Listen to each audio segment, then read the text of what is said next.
喂，聽到啊？多謝蓬瀛師兄館，多謝麥生啊。今堂咧就係第4堂，第4堂最後一堂就喺呢個氣功系列裏邊咧，就算係暫告一段落㗎啦。咁啊，記得咧就第一堂咧就講呼吸，講鼓盪，跟住又講發聲吐納。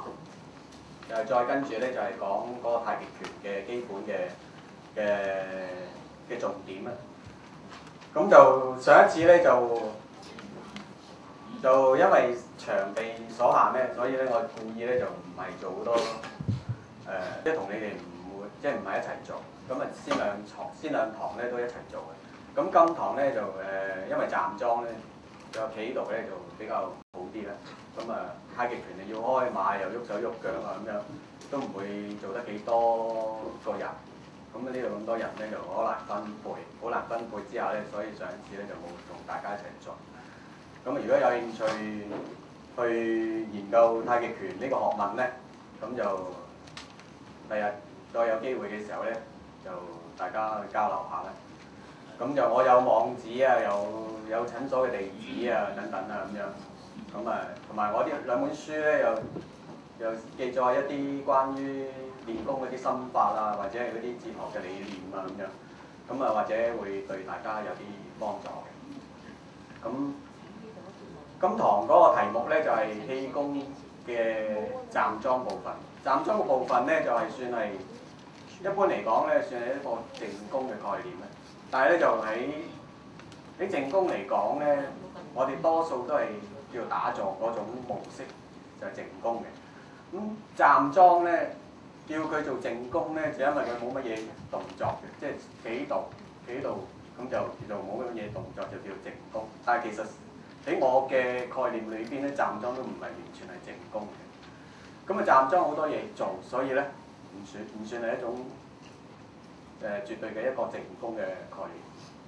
咁呢個修練嘅功夫咧，或者你哋以前咧就做過，或者跟過咩師傅啊咁樣，你哋做過一啲站樁。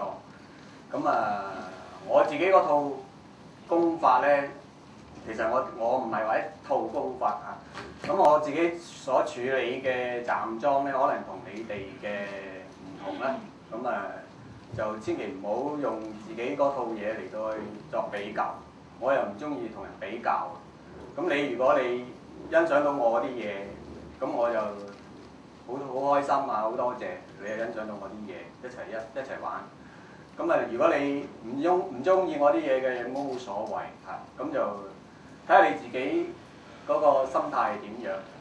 我通常咧就係搬出一個概念，就係你最好咧嚟聽講座咧，就係抌晒你自己嘅嘢嚟到去聽我講嘅嘢。如果唔係咧，你嘥時間，因為我啲嘢可能同你自己所學嘅嘢係唔同嘅。通常我哋練功嘅人咧，都有一種叫做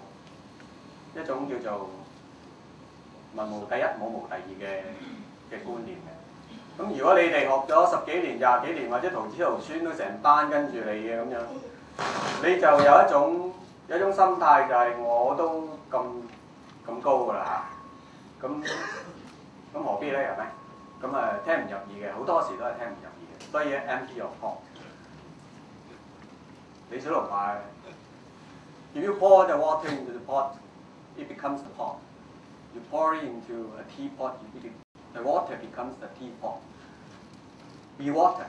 Be water 嘅意思即係水，好似水咁樣，你要將自己呢個滿載知識嘅一個腦袋咧抌晒佢，空虛咗佢，然後咧就可以再更多嘅嘢，咁就嗰啲嘢對你先至有幫助。呢啲叫做中國人講嘅叫虛心。咁呢個咧就係虛其心實其腹嘅老子講。咁呢啲咁嘅道德嘅範疇嘅嘢，我唔係今日講嘅嘢啦，今日講練功嘅嘢。咁不過咧就帶到一個咁嘅即係同自己觀念互相矛盾嘅情況咧，我就要鄭重咁樣講俾你聽。咁站樁亦都係咁嘅。站樁咧講到題咧就係站樁有分大概有2種形態嘅站樁，一種形態咧就係一種養生嘅，另外一種咧就係技擊嘅。咁啊養生裝同埋技擊裝咧，好多時咧都唔同嘅。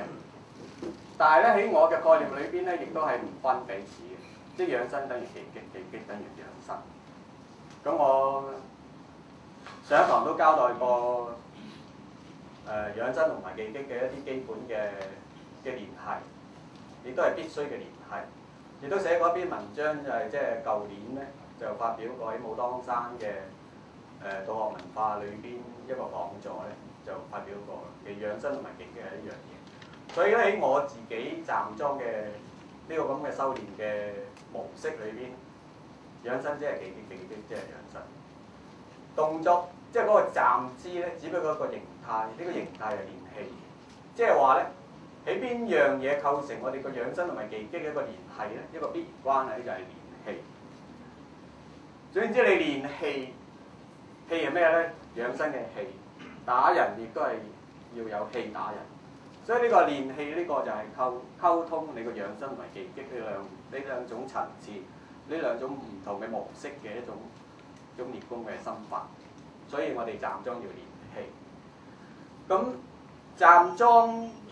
喺氣呢個咁嘅修練裏邊咧，我哋分站樁咧就有兩個重點要做，一種叫性功，一種叫命功。咩叫性功？咩命功咧？性功咧係搞我哋自己嘅心性，搞自己個情緒，搞自己嘅情志，搞自己嗰個思想，呢係性功。咩叫命功咧？我哋搞自己嘅遊走，搞自己嘅站姿。搞自己嘅筋骨，呢個叫命功。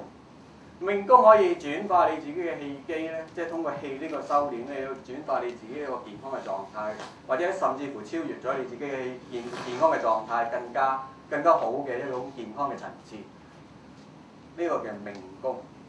不過你要掌握你個姿勢、呢個條件、呢個狀態、呢個架構，跟住你將你嘅氣咧就輸布自己嘅身體，點樣去運化，點樣去捕捉。呢個係命功。性功咧就講你自己嘅情志，講自己嘅思想，講自己嘅情緒，講自己嘅道德心性。呢個就係性功。當你站嘅時候咧，你會係乜嘢都係唔諗啦，你萬緣放下，咩嘢都係假嘅，咩都唔係咩嘢啊，海闊天空嚇，或者係滄海一粟咁樣，自己不過一條毛都不如嘅一個塵世間一個微不足道嘅一個生存物。呢啲係性功，你係將你自己嗰個存在咧係超越提升，發覺你自己嘅情志會改變啦，你個情緒會改變啦，你自己嗰個思想會改變啦，你自己嘅道德修為可能係